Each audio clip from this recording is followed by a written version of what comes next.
A NASA publicou um estudo recentemente onde dizia que o Brasil pode se tornar um deserto em 50 anos por conta das mudanças climáticas. Nós já estamos vendo o efeito desses problemas com crises climáticas, grandes secas, alguns períodos, chuva, frio intenso, algo que já aconteceu no passado, mas está muito mais intenso.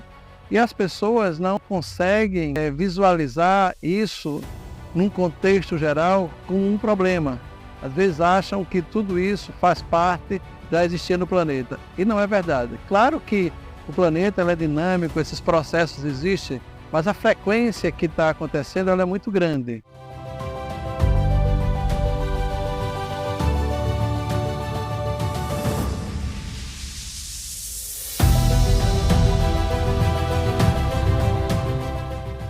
Então, com esse estudo e com o argumento que a NASA usa, eu acho que a gente não pode deixar passar de lado e simplesmente achar que é apenas um estudo, porque nós já estamos sofrendo com isso. Veja bem, existem soluções para que a gente possa realmente melhorar ou atenuar esse problema? Claro que existe. Hoje o mundo inteiro pratica algumas ações em relação em prol do meio ambiente, mostrando que áreas degradadas, desertos, costas de montanhas foram recuperadas, foi reativado o bioma. São países como China, o próprio Brasil em muitos lugares, alguns países europeus, países americanos de maneira geral, que já utilizam determinadas práticas, como as práticas regenerativas, as práticas de agricultura orgânica, as práticas de biodinâmica, agrofloresta, entre outras. A questão de gado com lavoura e pecuária. Então, existem possibilidades para que a gente possa atenuar esse problema e aumentar esse período. Não vou dizer que a gente pode acabar isso de uma vez. É um trabalho de formiguinha, mas que se as formiguinhas se unirem, a gente consegue atenuar esse problema. E é o problema realmente de recuperar todo o nosso microclima, recuperar toda a questão de práticas que a natureza nos ensinou. Então vamos começar. Uma das primeiras práticas que a gente tem que começar a observar é o que é que a gente está fazendo com o nosso solo. Fazemos um trabalho de desmatamento constante, queima do solo, e isso empobrece o solo. Além de matar a biota, por um período curto de tempo você tem os resíduos minerais, que até em parte ajudam as plantas, mas na sequência esses solos se tornam estéreis. E o que é que a gente pode fazer? As práticas culturais que a gente utiliza na agricultura orgânica, uma delas vocês estão vendo aqui. Isso é uma pequena agrofloresta, ou uma floresta de moringa olífera. Inclusive essas plantas aqui nasceram de 3 plantinhas que a minha filha Carolina plantou depois, quando ela tinha 3 anos, plantou depois do período do Covid. Dessas plantas, eu coletei sementes e fui doando a amigos. Essa é uma fazenda aqui que tem mais de 1.500 hectares e a gente começou a fazer essa pequena floresta para a gente coletar mais sementes e começar a criar, eu estou aqui dentro para a gente mostrar, criar esse microclima. Então, quebra-ventos, áreas para alimentação animal, nós vamos fazer um pouco nesse modelo. Então, as práticas culturais são regenerativas, práticas de agricultura orgânica. Porque a agricultura regenerativa nasceu dentro da agricultura orgânica. Então, uma das práticas principais é você criar um modelo que possa realmente imitar a natureza e seja produtivo. Essa é uma fazenda que nós temos grãos, temos animal, nós temos pasto, mas pretendemos fazer uma inovação com o que a gente está vendo aqui. E daí? Quais são essas práticas que a gente utiliza para a regeneração de solo? Primeiro, você tem que trabalhar uma cobertura verde, como vocês estão vendo nesse solo. Trabalhar a questão de diversidade de espécies. Então, se você olhar direitinho no solo, nós temos algumas diversidades de espécies aqui. Vocês podem não estar vendo, mas dentro da área temos diversidade de espécies. Isso é importante porque a biota, ela tem uma intimidade com a raiz e a raiz tem uma intimidade com essa biota. Então, há uma troca. E você, com o uso de plantas, você consegue, e diversidade de plantas, você consegue regenerar a parte do solo. Você consegue vivificar essa camada de solo de 0 a 20, 0 a 40 centímetros, que é aí onde está quase toda a vida que alimenta as plantas, que alimenta o planeta e alimenta as pessoas. Então, porque nós precisamos dessa base de vida.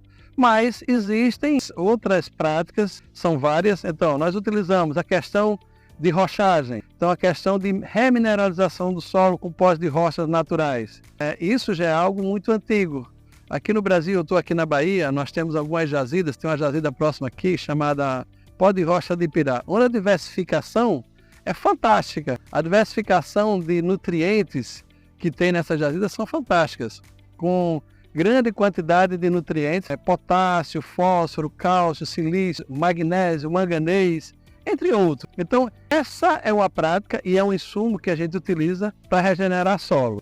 A cobertura verde, a diversificação de cultura, o uso de compostos orgânicos, a questão das agroflorestas, mas agroflorestas produtivas, porque nós temos que recuperar o planeta, mas temos que nos alimentar.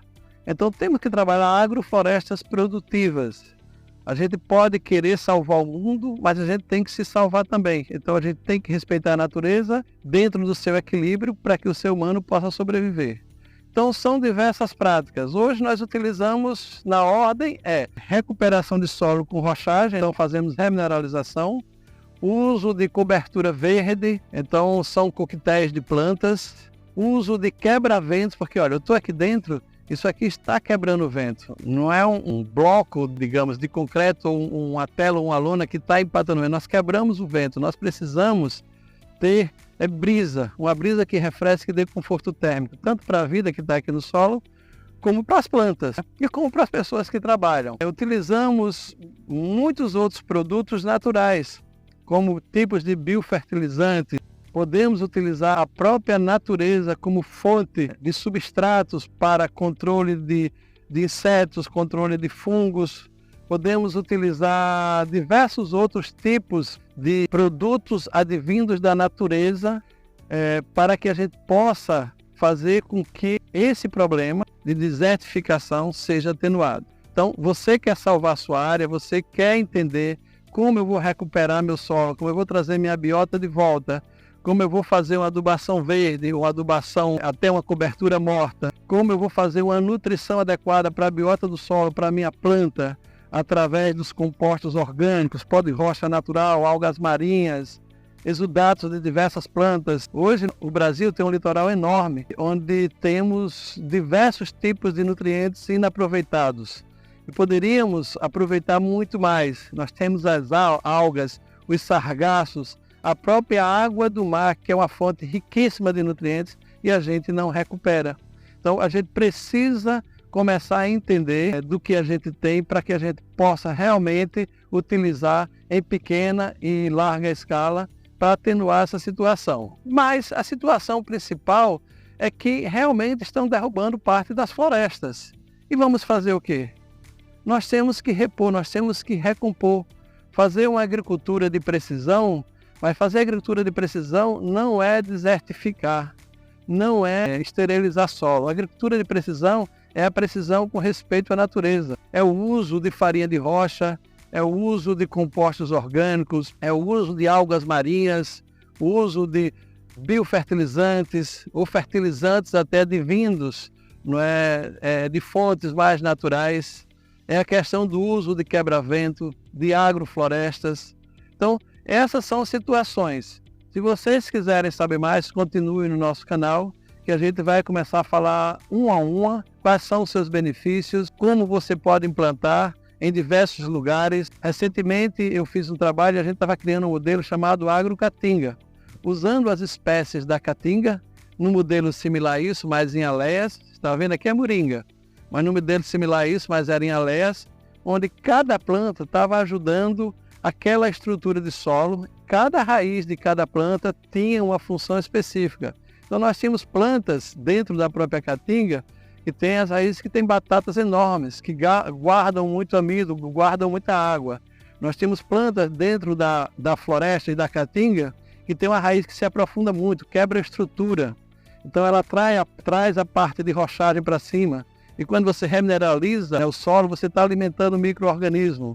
Nós tínhamos plantas onde a raiz era uma raiz mais superficial, mas era longa. Então, você fazendo esse consórcio de cultura, você consegue ter uma estrutura e um ambiente onde você consegue dar uma possibilidade da vida, da microvida e da macrovida se desenvolver, criando uma estrutura ideal para que as plantas possam produzir. E sem falar que para a região que eu estou, na região Nordeste, você cria um ambiente onde nesse período de chuva você tem um armazenamento de água maior.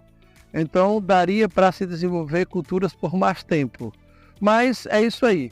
Eu queria apenas dar essa introdução a vocês e dizer o seguinte: tem jeito, nós juntos podemos fazer um trabalho para que a gente possa realmente atenuar a situação de desertificação no Brasil. Todo mundo fazendo sua parte, os produtores, sejam pequenos, grandes, com a agricultura simples ou agricultura de precisão, mas que façam realmente sua parte.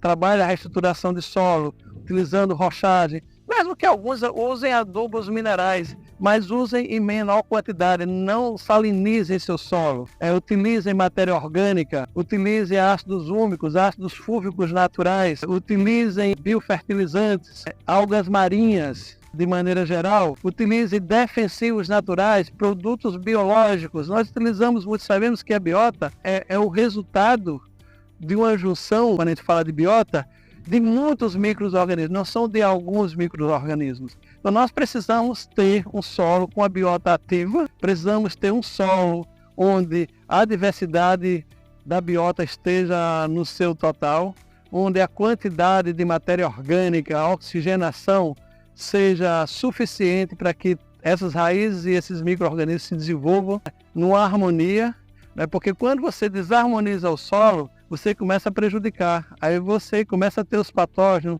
ter as pragas de solo, porque elas são programadas exatamente para estar em ambiente desequilibrado. Elas existem num ambiente equilibrado em equilíbrio, mas em um ambiente desequilibrado, essas pragas e doenças, fusário, nematóide, etc., eles aparecem em maior quantidade. Por quê? Porque há um desequilíbrio. Então, no equilíbrio, você tem sustentabilidade. Essa sustentabilidade é uma sustentabilidade da biota, é uma sustentabilidade do ambiente de maneira geral. Então, quando você tem isso, você tem uma sustentabilidade da sua produção. Então, vamos conversar mais, vamos falar de cada ponto desse, como a gente pode fazer um a um, para que a gente possa ajudar a natureza a se recuperar e que a gente, em 50 anos, a gente não vire um deserto inabitável. Precisamos viver do que tem e não sobreviver do que temos. Muito obrigado, grande abraço.